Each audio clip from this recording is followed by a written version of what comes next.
LEGO have plenty of themes, and some of these produce some pretty weird and wonderful sets, but let's focus on the weird, because some of these are likely to haunt you in your sleep. Stick around because I'll be showing you something that is just terrifyingly strange, and I just had to ask, LEGO, what was you thinking? Just before we get into it, I'm going to be doing something called Brinko's Picks.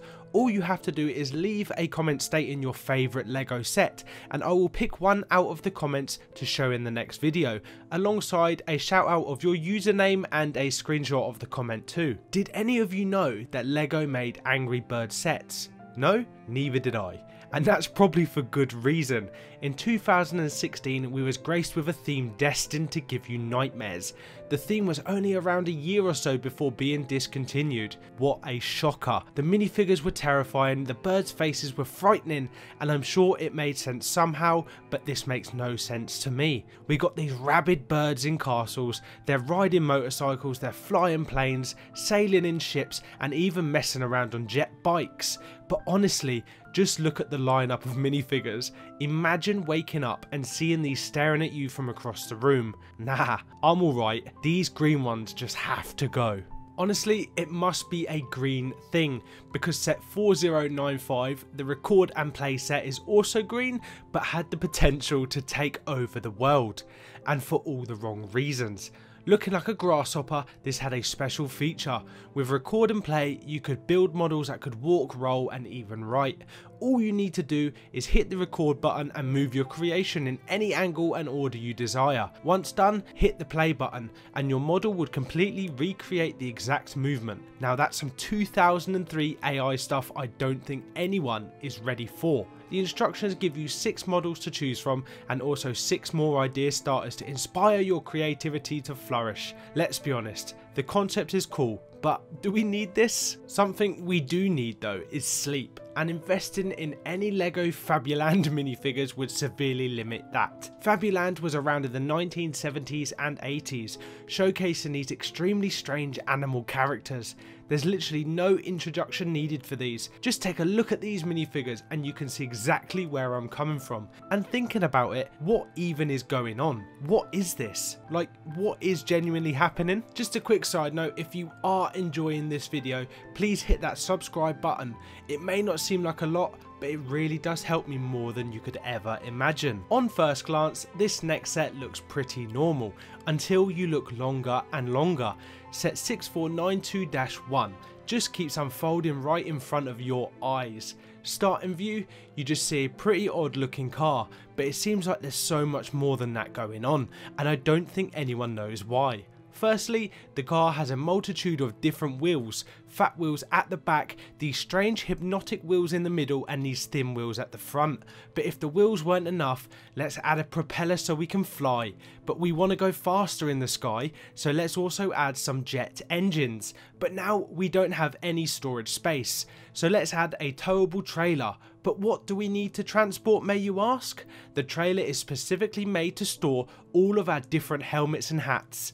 Are you still following?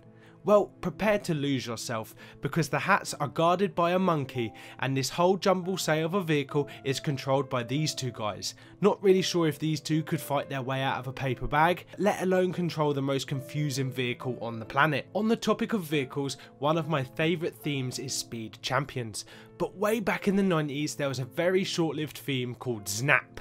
It also was a vehicle inspired theme created in the attempts to rival other toy brands such as K'NEX. Snap got 19 sets and none of them lasted long, retiring around a year later. But apparently Snap almost ruined the LEGO company. But can you figure out why? It can't be due to the insane creativity and super detailed builds, because these things were ahead of their time. I'm being serious. Just look at set 3501, the jet car. What a work of art. Another one of my favourites has to be set 3502, the bi-wing. These just get better and better. Now for the most advanced one of the series, yes, set 3591, the rotor beast. Just look at it. Is it a plane? Is it a car? Or is it a dinosaur? I'd honestly love to know what the designers were taking when thinking these ideas up. Let's fast forward to the modern day just for a short while and look at a theme that is weird and wonderful at the same time. The Dream series are literally as they sound, sets that you can only dream of being a reality, and some of these are absolutely incredible, featuring everything from Logan the mighty panda all the way to the nightmare shark ship, which is an amazing looking build in itself. A skeleton shark pirate ship just sounds top tier, and I can confirm that these sets are just as fun to build as they are to store proudly on your displays. My latest pickup was Miss Castillo's turtle van, which gives you the option for 3 different builds.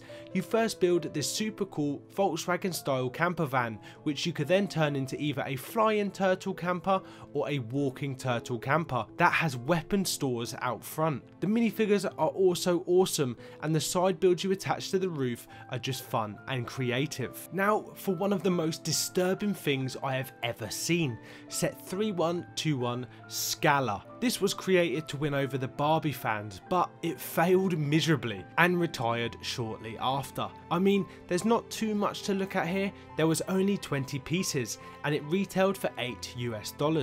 The figure was known as Baby Thomas, who of which just loves to stare to the deepest parts of your soul. Now for a kid's toy, this is terrifying.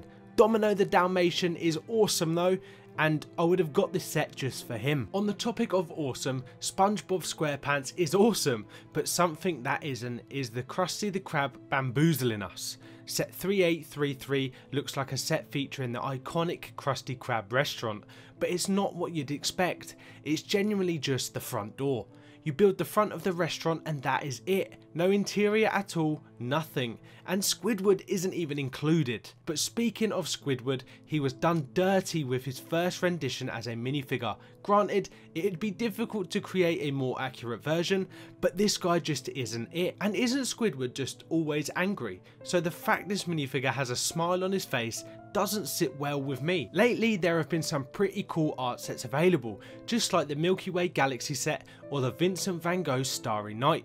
But one art set I could never get my head around or my lips around has to be set 31206, the Rolling Stones Lips and Tongue. Nearly 2,000 pieces, and the majority of which are all mainly red, just for you to finish and be left with a giant mouth with a tongue sticking out of it. Yes, I know this is the major part of the Rolling Stones, but I just have one question, and that is why? Do any of you like this set? Let me know in the comments below. But we're homing in for the final 2, the first of which is a minifigure, and his name is Quickie the Nesquik Bunny. Now I do love me some Nesquik, and let's be honest, we probably all want this minifigure. Released back in 2001, coming in the LEGO Studios polybags, this thing is now as rare as you'd think. Picking this guy up now would cost anywhere from 50 USD to 150 USD, depending on the condition and whether or not it's been opened. But what makes this guy so terrifying?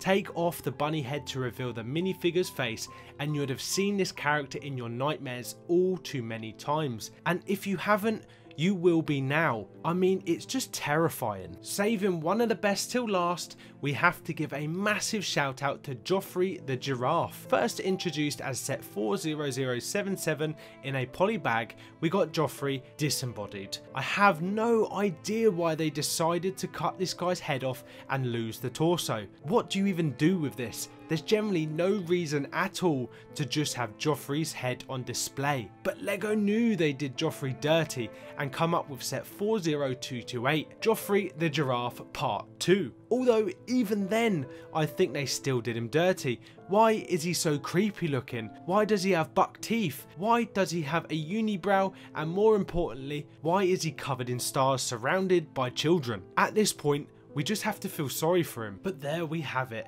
some of the strangest and weird LEGO sets that I've come across. Let me know down in the comments if you somehow happen to have any of these sets, or if there are some even stranger ones that I have missed. I'll try my best to get back to each and every one of you. And as always, thank you so much for watching. It's honestly appreciated so much.